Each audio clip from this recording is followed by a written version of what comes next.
আসসালামু আলাইকুম। যারা আবার আন্তর্জাতিক নিউজগুলোর ভিউয়ার্স আছেন, আবারও ওয়েলকাম ব্যাক।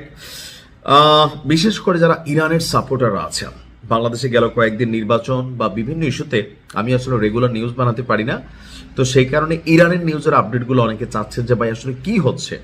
তবে আমার মনে হয় বাংলাদেশে যখন নির্বাচনী পরিবেশ ছিল বা আয়োজন চলছিল, তখন ইরান এবং আমেরিকার মধ্যে যেই যুদ্ধের পরিস্থিতিটা তৈরি হয়েছিল, খেয়াল থাকার কথা যে পারস্য সাগরে, আরব সাগরে মার্কিন বিমানবাহী রণতরী জাহাজগুলো অপেক্ষা করছে, ডেস্ট্রয়ার ফ্রিগেট থেকে বিশাল একটা বহর অপেক্ষা করছে, হাজার হাজার স্পেশাল ফোর্সের সেনা অপেক্ষা করছে। তখন ইরান হরমুজ প্রণালীতে তারা করলো কি, একটা মহড়া চালাই বসলো। সেই মহড়ার পর আজকে 2 থেকে 3 সপ্তাহ মোটামুটি একটা পরিস্থিতি শান্ত ছিল, কিন্তু আজকে হঠাৎ করেই আপনার দুঃসংবাদ আসছে ইরানের জন্য যে কোনো সময় ইরানে অভিযান শুরু করতে যাচ্ছে ডোনাল্ড ট্রাম্প। এমনকি এইটা একদিন 2 দিন বা কয়েক ঘন্টার জন্য না, গত বছর যে অভিযানটা চালাইছিল এটা কয়েক ঘন্টার ছিল, কিন্তু এইবার টানা কয়েক সপ্তাহ। আর মার্কিন যুক্তরাষ্ট্র যদি সর্বোচ্চ শক্তি প্রয়োগ করে এই অভিযান চালায়, তাহলে ইরানের জন্য অনেক খারাপ কিছু ঘটবে। এটা হচ্ছে বাস্তবতা। আমেরিকার সাথে সরাসরি যুদ্ধ করে জয়লাভ করে এই মুহূর্তে ইরানের পক্ষে সম্ভব না। আর আরব রাষ্ট্রগুলো তো আছেই, উপরে উপরে ভালোবাসা, ভিতরে ভিতরে অন্য কিছু।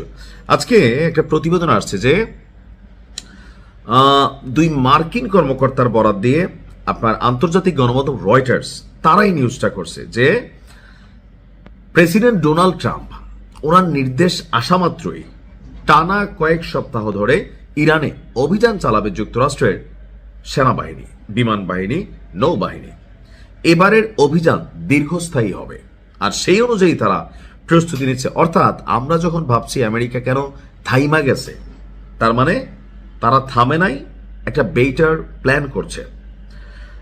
আপনার 2 মার্কিন কর্মকর্তার বরাতে রয়টার্স বলছে 2 দেশের মধ্যে এর আগে যেমন সংঘাত দেখা দিয়েছিল, এবারের এই সংঘাতটা এটা ভিন্নভাবে হবে এবং কি এর পরিধি অনেক বড় এবং ব্যাপক আকারে হবে। বিষয়টি অত্যন্ত স্পর্শকাতর হওয়ায় মার্কিন প্রতিরক্ষা বাহিনীর সেই 2 জন ঊর্ধ্বতন কর্মকর্তা রয়টার্সের কাছে তাদের নাম প্রকাশ করেনি। তবে এই পরিকল্পনা ফাঁসের কারণে যুক্তরাষ্ট্র এবং ইরানের মধ্যে চলা কূটনৈতিক যে আলোচনা ছিল সেটা ঝুঁকিতে পড়ার সম্ভাবনা বাড়ে গেছে। রয়টার্সের মন্তব্য যে ইরান তো মনে করতেছে এটা কূটনৈতিক আলোচনার মাধ্যমে সমাধান করবে, কিন্তু আমেরিকা তো আরো বৃহত্তর পরিকল্পনা করছে। সো ইরান কিন্তু চুপ থাকবে না। আগামী মঙ্গলবার আপনার জেনেভায় ইরানের প্রতিনিধিদের সঙ্গে বৈঠক করবে প্রেসিডেন্ট ট্রাম্পের বিশেষ দূত স্টিভ উইটফোকা এবং জার্ড ক্রসনার।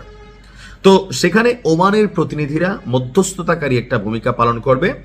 তো সেখানে আলোচনা হবে কি, এ ব্যাপারে আমরা দেখলাম যে মার্কিন পররাষ্ট্রমন্ত্রী মার্কো রুবিও তিনি সতর্কতা দিয়ে বলছেন ইরানের সঙ্গে প্রেসিডেন্ট ট্রাম্প চুক্তি করতে চান, তবে এটি করা অনেক কঠিন হবে।